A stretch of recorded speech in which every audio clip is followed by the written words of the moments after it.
5 scientifically proven natural ways to boost your fertility. In a nutshell, it's breathing, movement, nutrition, lifestyle, and thoughts.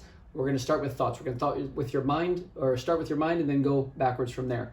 A statistically significant, this is a quote from a research study, correlation or association between stress exposure and human reproductive failure was found in 7 of the 9 studies evaluated.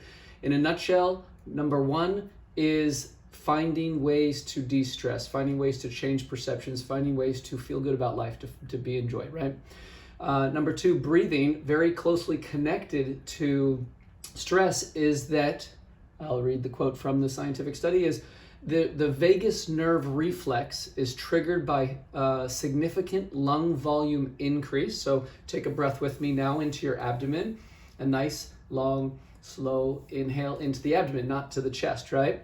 As well as, quote, slowing down respiration cycles, shifting to longer exhalations, which means that you take that breath into the abdomen and then we exhale slowly, slowly, slowly, slowly. So that's where you may have heard at this point, sometimes it's healthy to take longer, slower exhales. That triggers the vagus nerve. So that's number 2.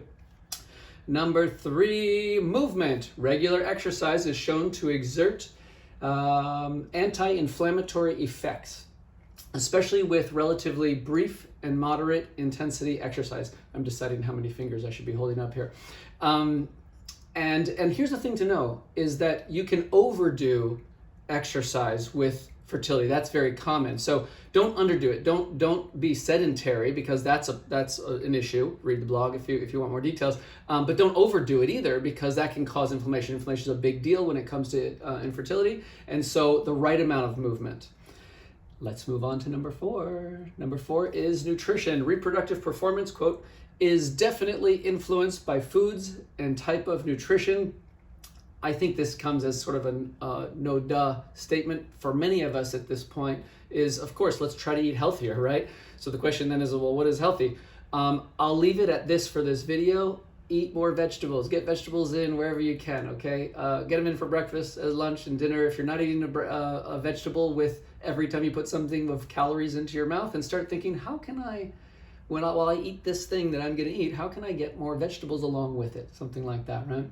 Number 5 is a big one. That's why I sort of twisted the order and saved this one for last, is lifestyle. Well, that's a whole bunch of things. In a nutshell, and I won't go into the details, I'll just give them to you right now, as avoid household and environmental toxins wherever possible. Get as good sleep and wake circadian rhythms as possible. So going to bed with the darkness, waking up, having a little bit of sunshine in your day.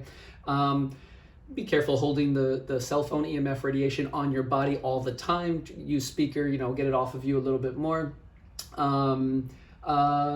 Village community, have a support network of some sort, and then fun and laughter. There's a really cool story in the blog about that. So that's it. Those are the 5. Again, we went in this order: mind, breathing, movement, nutrition, and then lifestyle in general. If you want to know the rest of it, the blog is in the link below.